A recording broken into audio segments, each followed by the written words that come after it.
जिन pensioners का rank हवलदार है और उनका क्वालिफाइंग सर्विस 24 ईयर्स या इससे ज़्यादा है तो उनकी पेंशन बढ़ सकती है। इसके लिए आपको आर्मी रूल को अच्छे से समझना होगा। तो चलिए आज की इस वीडियो में हम इसी टॉपिक पे डिस्कशन करेंगे कि हवलदार रैंक का अगर आपका क्वालिफाइंग सर्विस 24 ईयर्स से ज़्यादा है तो किस तरीके से आपका पेंशन बढ़ सकता है, चाहे आप OROP 3 के दायरे में आते हो या फिर ना आते हो, दोनों ही केसेस में आपका पेंशन बढ़ सकता है। तो चलिए मैं आपको डिटेल में बताऊंगा, स्टेप बाय स्टेप बताने वाला हूँ, इसलिए वीडियो को शुरू से लेकर लास्ट तक जरूर देखिएगा।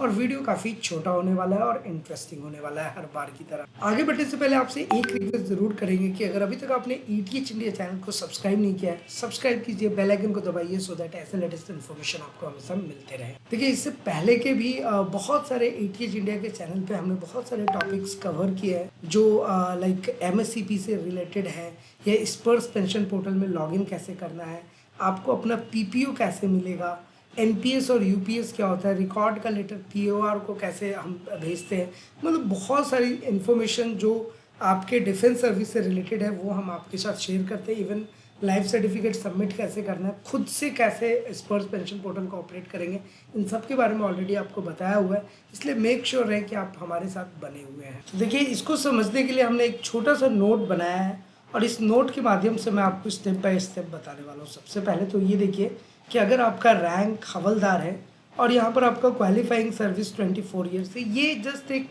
आंकड़ा लिया है, एक एग्जाम्पल लिया है आपको समझाने के लिए, और ये एक्चुअल में किसी पेंशनर का ये डेटा है, उसी डेटा को हम आपके साथ शेयर कर रहे हैं। तो आप अपने रैंक के अनुसार, अपने क्वालिफाइंग सर्विस के अनुसार इस चीज़ को समझ सकते हैं, क्योंकि बहुत बार क्या होता है कि पेंशनर को ये पता नहीं होता है कि उनका पेंशन बढ़ेगा या नहीं बढ़ेगा। जैसे कि आप OROP 3 के दायरे में अगर आप आते हैं, आप 2006 से पहले के रिटायर्ड है और OROP 3 आपको मिल रहा है, तो जाहिर सी बात है कि आपको OROP 3 का बेनिफिट मिलेगा ही, उसमें पेंशन इंक्रीमेंट हुआ ही है तो वो आपको मिल रहा है। लेकिन कुछ पेंशनर्स ऐसे हैं जो 2000 मतलब OROP 3 के दायरे में नहीं आते तो भी उनका पेंशन बढ़ता है। हालांकि ये काम रिकॉर्ड का है, रिकॉर्ड आपका पेंशन आपको बढ़ा करके दे, बट समटाइम्स ऐसे बहुत सारे केसेस में देखा गया है कि पेंशनर को रिकॉर्ड वो बढ़ा के नहीं देते, जो लास्ट टाइम में वो रिटायर्ड हुए रहते हैं वही वाला अमाउंट उसका आधा करके सीधे पेंशन वो दे देते हैं और वही आपका चल रहा होता है। तो इसके लिए आपको कंप्लेन कैसे रेज करना है, रिकॉर्ड पर लेटर कैसे लिखेंगे, हर चीज़ें हमने आपको बताई हुई है। तो उससे पहले आपको ये रूल समझ में आना चाहिए कि एक्चुअल में है क्या, आप एलिजिबल हैं या नहीं है, क्योंकि आप जैसे ही हवलदार रैंक में आ रहे हैं तो आप लाइक नायब सूबेदार रैंक का पेंशन लेने के लिए एलिजिबल है। क्यों मैं ऐसा बोल रहा हूँ, सारी चीज़ें समझ लेंगे स्टेप बाय स्टेप। तो देखिए मैंने आपको जैसे कि आपको बताया कि रैंक अगर आपका हवलदार है और क्वालिफाइंग सर्विस आपका 24 ईयर्स का है।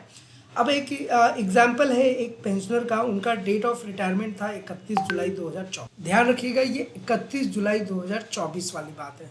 यहाँ पर इनको OROP 3 के लिए ये एलिजिबल नहीं होंगे, जो आगे मैं आपको बताऊंगा अभी, क्योंकि रिटायर्ड ही हुए 2024। तो ऐसे केस में इनका जो बेसिक पेंशन है वो बन रहा है 25,638 रुपये, 25,638 रुपीज़। अब ये OROP 3 के दायरे में नहीं है, क्योंकि रिटायरमेंट डेट कितना है, 31/7/2024 है। तो सिंपल सा आपको फंडा पता है कि OROP 3 के दायरे में नहीं आते, तो पेंशनर को ऐसा लगता है कि अगर वो OROP 3 के दायरे में नहीं है तो उनका पेंशन नहीं बढ़ेगा, बट वो बढ़ेगा, वो आपको समझना पड़ेगा क्यों ऐसा मैं बोल रहा हूँ। देखिए आपका जो पेंशन आपको मिलता है बेसिकली वो आपका, एक तो जैसे जब आप रिटायर्ड होता है तो उस टाइम पे आपका बेसिक पे होता है, उसके साथ आपको मिलिट्री सर्विस पे MSP मिलता है और क्लासिफिकेशन अलाउंस होता है। इन तीनों को जोड़ करके फिर उसका आधा करते हैं, मतलब कि 50% करते हैं, तो वही आपको मिलता है। तो अभी तक जब पेंशनर रिटायर्ड होता है, जैसे ये पेंशनर का केस है 31 जुलाई 2024 को रिटायर्ड हुए, तो इनको बेसिक पे, मिलिट्री सर्विस पे और जो क्लासिफिकेशन अलाउंस, इन तीनों को जोड़ करके जो उसका 50% है वो इनको अभी तक दिया जा रहा है, जो कि 50% आगे मैंने मेंशन किया था 25,638 रुपये। अब यही चीज़ मैंने अभी थोड़ी देर पहले आपको बताया था कि वैसे इन्हें पेंशन मिलनी चाहिए कितनी, MSCP नायब सूबेदार की, क्योंकि इनका टोटल सर्विस काल जो सर्विस पीरियड है वो 24 साल का हो गया, तो ये MSCP नायब सूबेदार के लिए बिल्कुल एलिजिबल है। लेकिन अब प्रॉब्लम क्या होता है ना कि उनको दिया नहीं जा रहा। अब पेंशनर ऐसे में अगर रिकॉर्ड को नहीं इन्फॉर्म करेंगे नहीं अपडेट देंगे, नहीं उनको बताएंगे, कंप्लेन रेज करेंगे, उनको वही मिलता रहेगा। तो इसके बारे में अगर आपको जानकारी होगी तभी तो आप उसको अपडेट कर सकते हैं। इसलिए ये छोटी छोटी चीज़ें हम हमेशा आपके लिए लाते रहते हैं। अब देखिए, इतना तो हमें समझ में आ रहा है कि 24 साल का सर्विस पीरियड है तो ये MSCP नैब सुधार के लिए एलिजिबल है। लेकिन बात क्या है कि लेकिन जब ये रिटायर्ड हुए थे तो इनका PPO बना इनिशियल रैंक हवलदार का, मतलब हवलदार रैंक था, जो अमाउंट उनको मिलना चाहिए उसका आधा 50% किया और वही अमाउंट इनको दे रहे हैं। ये नायब सूबेदार के लिए एलिजिबल। अब अगर हम MSCP नायब सूबेदार की पेंशन देखें तो वो आता है 25,700 से लेके 26,900 रुपये तक, लगभग 27,000 रुपये तक। इनको मिल कितना रहा है? 25,600। तो डिफरेंस आप सीधा सीधी समझ सकते हैं कि ये आपका नुकसान हो जाता है। ये रिकॉर्ड के मिस्टेक की वजह से पेंशनर इसका नुकसान उठाते हैं। तो इस चीज़ से आप ज़रूर अपडेटेड रहिए। अब देखिए, MSCP ऑलरेडी लागू है तो 2006 के बाद रिटायर्ड हुए हैं। वैसे ये रिकॉर्ड की तरफ से मिलनी चाहिए, पर आपको नहीं देते, इसके लिए कार्रवाई करनी होगी। तो कंक्लूजन ओवरऑल यही है कि आपके लिए OROP 3 लागू नहीं है, लेकिन फिर भी आपका पेंशन बढ़ेगा। क्यों बढ़ेगा? क्योंकि आप MSCP नैब सुधार के लिए बिल्कुल एलिजिबल है। तो उसके अकॉर्डिंग जो आपका पेंशन बनता है 25,700 से लेकर 26,900 वो आपको मिलेगा।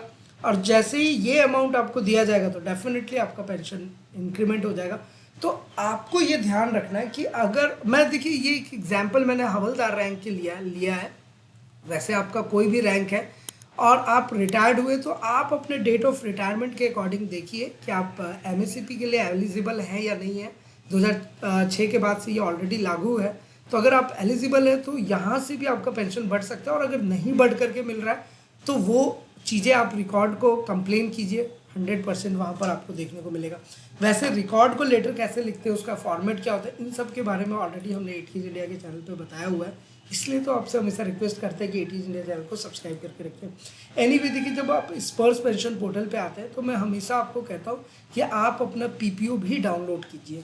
PPO डाउनलोड करने के लिए कोई डायरेक्ट मेथड नहीं है, आपको स्पर्श पेंशन पोर्टल में ऐसे जा करके यूजर नेम पासवर्ड दे करके लॉगिन करना पड़ेगा। विदाउट लॉगिन आप स्पर्श पेंशन पोर्टल से PPO डाउनलोड नहीं कर सकते। PPO नंबर ले सकते हैं, जैसे कि देखिए नीचे में एक ऑप्शन आता है यहाँ पर, या फिर जब भी आप स्पर्श पेंशन पोर्टल को ऐसे ओपन करेंगे, देखिए रिफ्रेश करेंगे तो to know your identification, life certificate और माइग्रेशन स्टेटस, क्लिक हेयर। अब इस क्लिक हेयर वाले बटन पे जैसे ही दबाओगे तो यहाँ पर आपके पास आइडेंटिफायर आ जाता है, बैंक अकाउंट नंबर या फिर पर्सनल नंबर। ये दो चीज़ें, पर्सनल नंबर का मतलब आप समझ रहे हैं, IC, रेजिमेंटल और GPF नंबर होता है। ये दो इन्फॉर्मेशन अगर आप सही से डालते हैं, कैप्चा कोड डालते हैं, सर्च करते हैं, तो आपको PPO डिटेल्स मिल जाएगा, आपको लाइफ सर्टिफिकेट का स्टेटस वगैरह सब देखने को मिलता है। तो ये चीज़ें भी आप खुद से इम्प्लीमेंट करें। वैसे प्रैक्टिकली कैसे इसको ऑपरेट करना है, कैसे मैनेज करना है, कैसे अपना डेटा सब कुछ देखना है, और जो कमियां हैं उसको फुलफिल कैसे करेंगे, इन सब के बारे में ऑलरेडी हमने आपको बताया हुआ है। और अगर आपके मन में इन सब के अलावा किसी भी टाइप का सवाल है, क्वेश्चन है, क्वेरीज है, बिना किसी टेंशन का आप नीचे कमेंट करके पूछ सकते हैं। साथ ही साथ अगर आप अपना कोई एडवाइस या सुझाव देना चाहते हैं वो भी आप हमारे साथ ज़रूर शेयर कीजिए। फिलहाल आज के इस वीडियो में इतना ही, फिर मिलते हैं किसी नेक्स्ट इंटरेस्टिंग वीडियो में। तब तक के लिए इस्लाम दुआ रकम प्रणाम, शस्त्र अकाल, कीप वॉचिंग, कीप स्माइलिंग, अपना और अपने साथ सबका ख्याल रखें। जय हिंद, वंदे मातरम।